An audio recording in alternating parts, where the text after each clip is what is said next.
Terima kasih atas kesempatan yang telah diberikan. Perkenalkan, kami dari kelompok 5, perilaku organisasi, dari kelas 5B10 dengan dosen pengajar Mener Christopher Mardi Mintarjo SEMM. Dan topik yang akan kami bahas pada diskusi kami ini tentang pembelajaran mesin dan pengembangan kompetensi karyawan.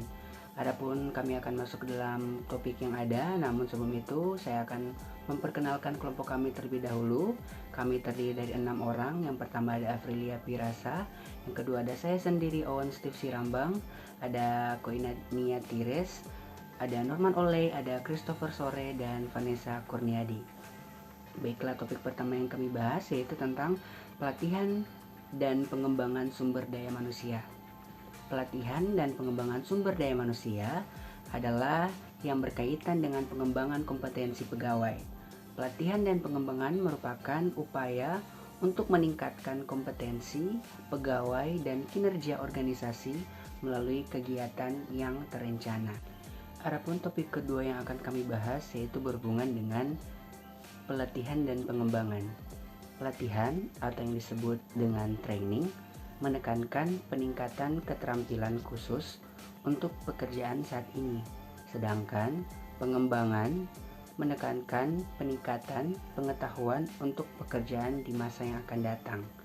Kegiatan pelatihan dan pengembangan ini berpotensi menyelaraskan karyawan dengan strategi perusahaan. Pengaruh mesin dan kompetensi karyawan sangat penting dalam meningkatkan kinerja pekerjaan dan mencapai tujuan perusahaan. 1. Kompetensi karyawan. 2. Pelatihan dan pengembangan. 3. Pengembangan karir. 4. Pendidikan. 5. Keterampilan dalam melaksanakan tugas. Contoh pengembangan kompetisi dan pelatihan karyawan. Pengembangan kompetisi karyawan melalui pelatihan merupakan suatu proses pembelajaran jangka panjang yang menggunakan prosedur sistematis dan terorganisasi untuk meningkatkan pengetahuan, keterampilan, sikap, dan sifat-sifat kepribadian karyawan. Contoh program pelatihan karyawan yang efektif meliputi identifikasi kebutuhan pelatihan, perencanaan program pelatihan yang terperinci, pencarian sumber daya pelatihan berkualitas, dukungan pelatihan berkelanjutan, serta evaluasi dan pengukuran dampak pelatihan.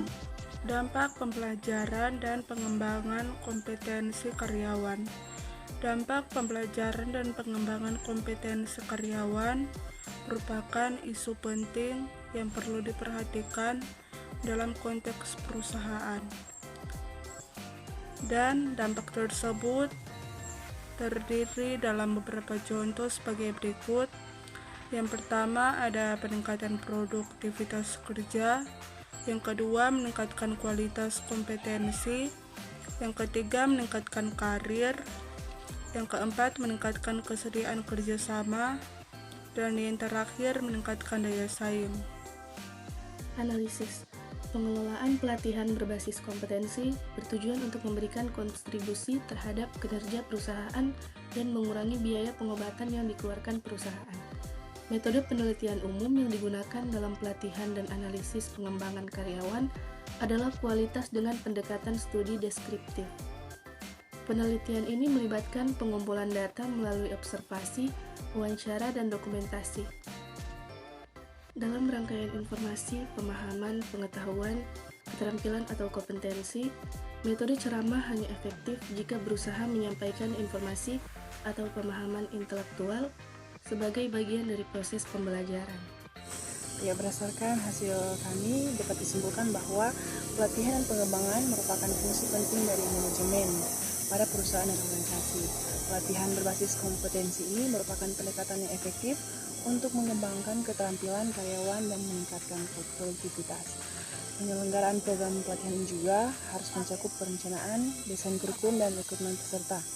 Dan juga manfaat dari pengembangan ini antara lain meningkatkan produktivitas, berkurangnya waktu belajar, dan peningkatan sikap serta loyalitas dan kerjasama.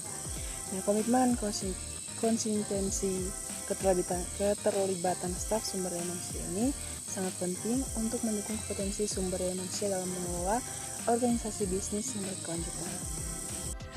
Kemudian di sini kami memberikan studi kasus dalam juga perusahaan PT Visi Sukses Bersama. Nah, di sini setelah karyawan diterima melalui proses rekrutmen dan seleksi perusahaan, karyawan akan ditempatkan pada posisi dan jabatan yang ditentukan.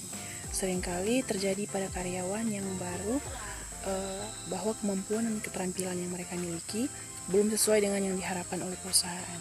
Sehingga biasanya perusahaan harus melakukan program pelatihan dan pengembangan untuk mereka, tidak terkecuali pada PT Visi Sukses Bersama. Demikianlah hasil presentasi kami dari kelompok 5. Kami ucapkan terima kasih.